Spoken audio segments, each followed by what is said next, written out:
Bonjour à tous et à toutes, ici Pinap.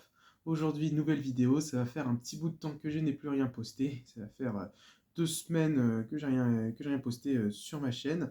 Donc, je reviens, on va dire, en force en vous présentant ma petite collection de William Basinski, hein. Je vais vous en présenter deux.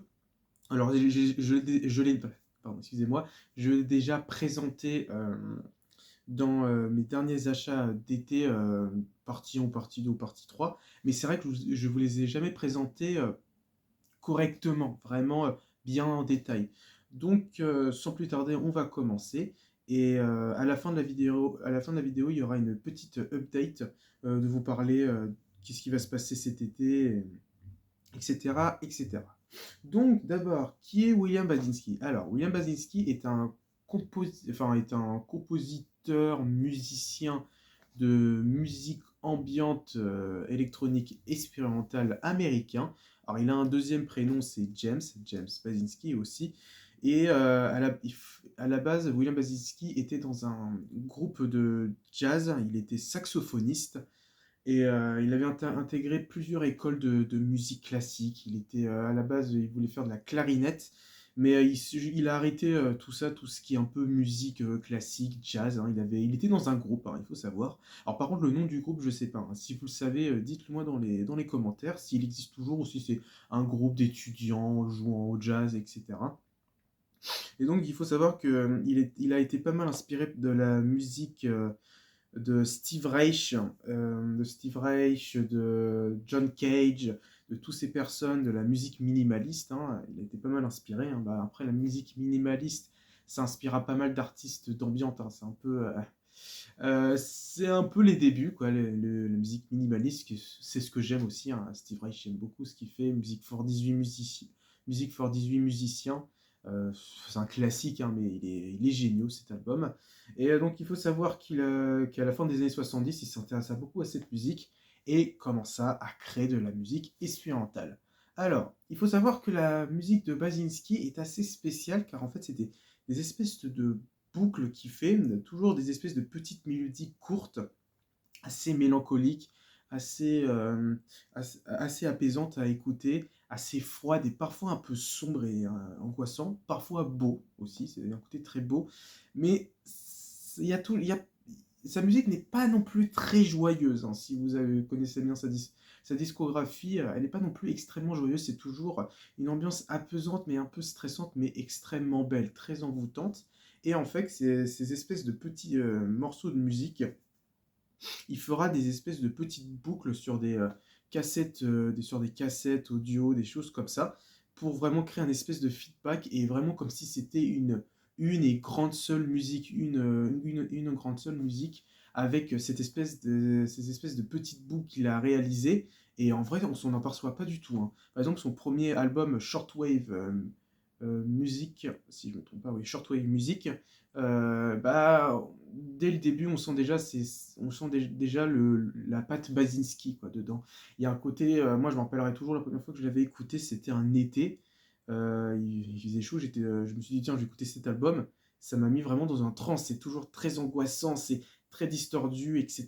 Il n'a jamais été réédité cet album, il existe en vinyle, mais un petit peu cher, mais il n'a jamais été réédité, hein. J'espère qu'il le rééditera un jour et il est fabuleux cet album, hein. Et il y a toujours ouais, cette espèce de patte, c'est vraiment des espèces de boucles, mais tu t'en perçois pas. On dirait vraiment que c'est un et grand et seul morceau. Donc il faut savoir aussi il est connu pour avoir réalisé 4 albums. En gros, c'est un peu une espèce de série d'albums qu'il a réalisé en 2001 jusqu'en 2003. C'est sa série de The Disintegration Loops. Il y en a qui connaissent, ceux qui regardent Feldup, hein, je pense que vous le saurez, ou ceux qui sont fans d'ambiance comme Esther Music, Stunt, Dish 007, je dis des noms comme ça parce que je sais que ces personnes sont fans de musique expérimentale, ils écoutent de tout de toute façon. Et il faut savoir que Basinski à cette période, il avait pareil fait toujours des espèces de boucles et il a décidé de les numériser pour essayer de créer un album. Sauf qu'il faut savoir que sans faire exprès, bah, les boucles qu'ils étaient les boucles étaient en train de certes de se numériser, Sauf qu'en fait, c'est en train de se détériorer parce qu'il y a eu un problème de lecture et il décidait de voir et vraiment surpris du résultat, décida de garder et sans le vouloir, il devait à la base aussi quitter son appartement car je crois que son voisin l'avait viré pour, je crois, je sais plus trop pourquoi, tapage nocturne, un truc comme ça. Et il faut savoir qu'on était, ce jour-là, on était le 11 septembre 2001. Et en face de l'appartement, on voyait les deux tours jumelles et bah, on voyait l'écrasement des deux tours jumelles, quoi, sans le vouloir. Donc moi, je surnomme ces quatre séries d'albums l'hymne du 11 septembre, quoi. Et sans le vouloir, ouais, il a créé ça. Et c'est vrai que c'est un peu l'hymne de ce jour tragique, hein, on va pas se le cacher. Et il invita tous ses copains pour venir qu'il écoute sa musique, mais aussi pour admirer ce paysage grandiose et très sinistre, en fait.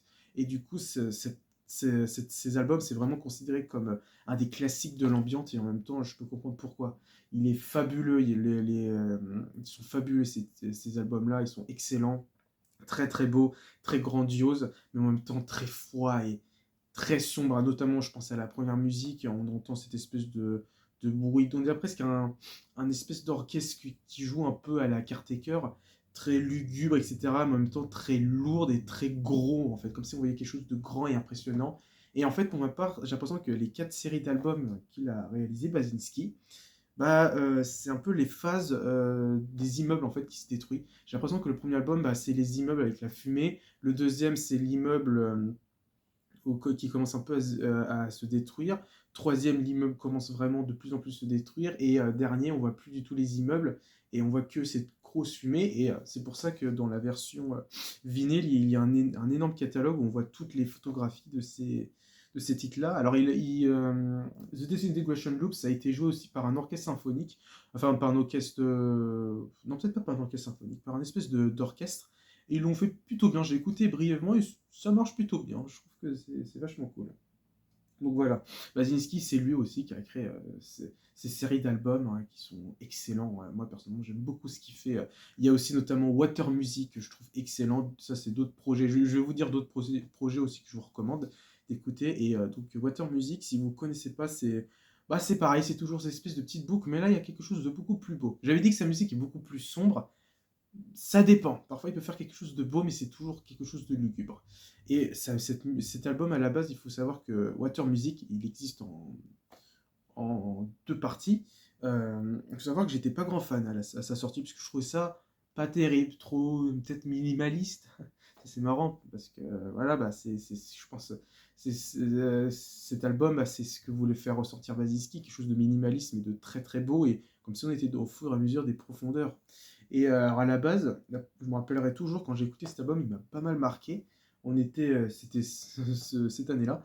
Euh, on était la nuit, il faisait nuit, c'était l'hiver, je devais rentrer, je crois que je devais rentrer je devais rentrer chez moi. Il y avait personne dans ma ville. Il faisait nuit, j'avais mis Water Music j'avais mis Water Music et c'était fabuleux. Vraiment, avec la musique, ça accompagnait bien l'ambiance. Il faisait froid, mais en même temps, la musique, ça réconfortait. C'était fabuleux. Il y avait quelque chose de beau dedans quand j'écoutais cet album. Et je crois que depuis ça, Water Music est devenu vraiment un classique aussi de l'ambiance.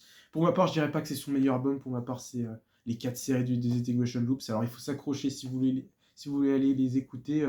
Je vous conseille je vous conseille, mais je vous préviens, c'est des longs titres. Hein. C'est vraiment 1 heure. Comme par exemple, le premier titre, c'est 1 heure. Il faut s'accrocher. Et au fur et à mesure, quand vous écouterez la musique, elle se détériore et je trouve ça génial, très sinistre, très, très sombre, mais incroyable.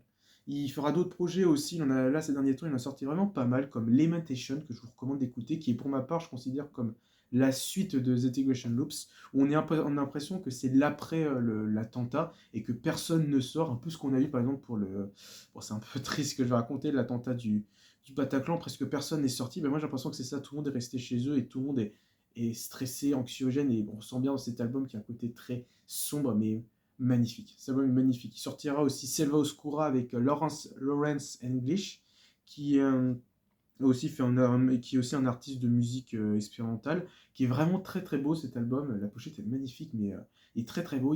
C'est aussi Basinski, il certes il fait des boucles, mais parfois aussi il fait des titres, mais qui s'enchaînent extrêmement bien, et en fait c'est un seul titre dans plusieurs titres, en fait, c'est excellent. Il l'avait fait pour, voilà, Selva Oscura, où c'est très froid, très dans les profondeurs, un peu à la Luce Mord, mais beaucoup moins mais beaucoup plus glacial.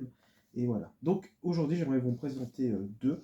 Un qui est sorti en 2003, qui est aussi considéré comme un classique de l'ambiance. Il est très très beau, hein, toujours dans ces espèces de pattes de boucles, mais extrêmement mélancolique.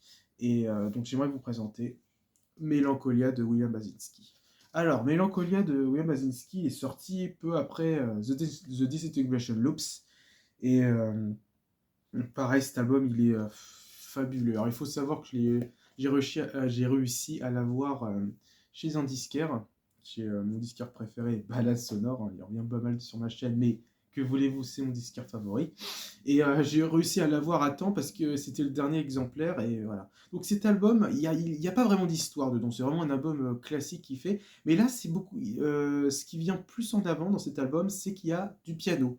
Le piano est beaucoup présent dans cet album. Hein. Par exemple, dernièrement, il a sorti aussi un album où il y a l'instrument du piano est beaucoup présent. C'est l'album, si je ne me trompe pas, On a Stream, il s'appelle On a Stream, où c'est en fait un album collaboratif. Et il est très très beau, un jour, comment de l'écouter. Et donc il sortira Mélancolia, où là, ces espèces de petites boucles de piano qui est, d'où le nom de l'album, très mélancolique et très très beau. Alors il y a des morceaux aussi qui font très... des morceaux qui sont très drones en fait, et bon, assez inquiétant, mais en même temps très envoûtant et très très beau. Par exemple le titre Mélancolia 1, on entend ces espèces de bruits de sons qui font presque comme si c'était une alerte qui est très stressant, mais qui est très très beau. Vraiment, cet album est très mélancolique, assez triste, mais magnifique. Donc, je vous montre à quoi ça ressemble. C'est un Gatefold. Voilà, donc, comme vous apercevez, c'est une espèce de peinture de Louis XIV. Une espèce de peinture ouais, qui date le temps du 14e, 13e siècle, j'ai l'impression, quelque chose comme ça. Donc, voilà. Mais sauf qu'il y a des espèces de formes, comme si qui engloutissaient le tableau. C'est assez spécial. Donc, la pochette est assez marrante. Ça ressemble à ça. Et alors le vinyle, voilà. Il n'y a qu'un seul vinyle, voilà, c'est tout.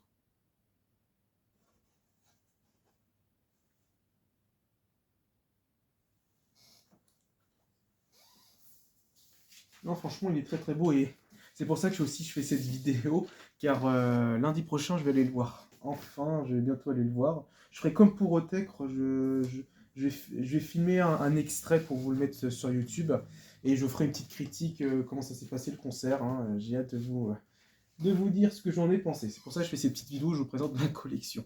Donc, les titres que je vous recommande, Mélancolia 1, je vous recommande, Mélancolia 2, et je vous recommande aussi Mélancolia 12. Oui, ça c'est vraiment le même titre avec 1, 2, 3, 4, 5, 6, avec toute la tracklist. Hein. Mais moi, mon préféré, bah, je dirais tout simplement Mélancolia 2, hein, qui est magnifique, avec ce morceau de piano qu'on retrouvera aussi dans dans d'autres albums qu'il a réalisés comme A Shadow on Time, dans le premier titre, car à la fin on retrouve cette espèce de piano à la fin et c'est vraiment magnifique. Aussi cet album il est puissant, il fait aussi une bonne référence à David Bowie, car il y a un titre qui s'appelle For David Robert Jones, qui est bah, le prénom de David Bowie, quoi, son deuxième prénom, et Jones c'est son nom de famille.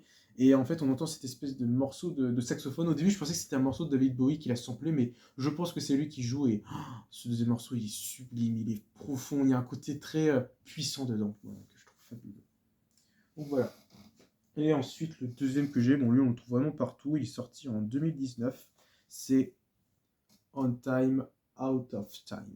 Lui, il est magnifique aussi, c'est un super projet. On voit déjà cette espèce de pochette, on dirait une espèce d'ampoule, où on voit des espèces de couleurs, elle est très très belle.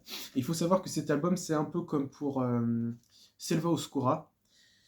C'est vraiment ces différents titres qui s'enchaînent extrêmement bien et ça fait vraiment un seul titre. Et là, c'est pareil. Bon, là, il n'y a que deux longs titres et pareil, fabuleux. Au début, on entend des espèces de bruits de sons assez machine, vraiment assez machine qui, au fur et à mesure, devient de l'ambiance et il y a un côté très très beau. En fait, on a l'impression ouais, d'être hypnotisé. Je l'avais dit dans mes derniers achats d'été, mais c'est vrai, encore, je le redis, d'être hypnotisé par cette lampe. Et en fait, cette lampe grandit et tu as l'impression d'entrer dans un ancien souvenir, un souvenir froid, comme si on était dans un. Moi, j'ai cette image de. Comme si on était dans de la neige, il n'y a personne aux alentours, il y a juste les lampadaires la nuit, dans un espèce de square. Il n'y a vraiment personne dans les rues dans une rue de grande ville. On voit pas trop les bâtiments. Et on marche à l'aveu comme ça la nuit pour revenir dans la salle où il y a cette espèce d'ampoule. Moi, c'est ce que je ressens et qui est extrêmement puissant. Donc, la soupe aux on s'en bat ça, simpliste. Lui, je l'ai acheté aussi chez mon disquaire favori, Balade Sonore. Et voilà, alors Basinski, c'est pas fini, hein. Évidemment, je vais en acheter d'autres. Alors, j'adore cet artiste, ça a été une inspiration pour moi et pour ma musique, hein. Notamment pour mon album Immersio. N'hésitez pas à aller l'écouter, hein, je fais un peu publicité, mais c'est vrai. Je suis assez content du résultat. Donc, voilà. Alors les titres que je vous recommande, là il n'y a pas de titre parce que c'est vraiment plusieurs titres qui s'enchaînent très très bien, mais écoutez l'album en entier, il est fabuleux. Je ne vous mettrai pas tout ça en lien dans la description, vous découvrirez par vous-même. Je vous recommande vraiment d'écouter sa discographie, il est fabuleux. Écoutez au moins peut-être les albums que je vous ai présentés ou Disintegration Loops. Alors ensuite, on va passer par la petite update. Alors, comme vous avez pu voir, j'ai pas mal participé à la chaîne du Scud et du Pif. Je suis pas non plus totalement mort sur YouTube. Je participe dans dans cette chaîne collaborative avec Stunt et French Vinyl Addict. Bon, après là, le dernier live qu'ils ont fait, j'ai pas pu participer dedans, hein. Je me suis dit, ouais, peut-être essayer de faire entrer les nouveaux participants qui veulent y aller. Et donc voilà, bon, c'est vraiment une très bonne chaîne. N'hésitez pas à aller la voir. Du Scud et du Pif, ça s'appelle. Je vous mettrai en la description là pour cette chaîne si vous voulez y participer. C'est vraiment, on parle de vinyle, on parle de musique, il parle pas mal de bandes dessinées. Il y a eu un épisode où il parlait pas mal de bandes dessinées, de manga. Vraiment, c'est tout ce qui est en rapport avec la musique. Ensuite, donc, mon job d'été où je travaille en boucherie, puisque là, je vais vous le dire, mais bon, ceux qui sont abonnés à la chaîne du Scud et du Pif, ils l'ont dit dans un des lives. Oui, je travaille en boucherie et ça se passe plutôt bien. Ça va, ça se passe plutôt bien. Je m'attendais à un truc assez fort, assez fatigant, assez dur, comme j'ai eu pour l'année dernière, où j'ai travaillé à Guébriand, donc en montagne. Ça n'était pas évident, hein, mais bon, j'en dis pas plus. Et alors, je vais revenir sur YouTube. Il y aura peut-être, il y aura bien sûr mes derniers achats d'été. Il y aura différentes parties, ça, je ferai ça, évidemment. Mais j'essaierai de faire un live aussi. Un live avec différents invités. Je garde la surprise. Mais j'essaierai de faire un live vraiment cet été ou en mai ou juin. Je sais pas encore, mais j'essaierai de faire un live parce que ça me manque un petit peu. Et je suis content car le dernier live que j'ai fait avec LOL Dark et Ellie, Stunt et Spectrum Archive, il était vraiment très très bien. Peut-être le son de l'écho était pas terrible, hein, mais bon, c'est pas non, ça n'a pas été non plus affreux à écouter, ça va. Donc voilà, merci d'avoir regardé cette petite vidéo, hein. N'hésitez pas à vous abonner, partager les vidéos, liker, et on se retrouve pour ma critique sur le concert de William Basinski. J'ai hâte de voir ce que ça donne. Allez, ciao!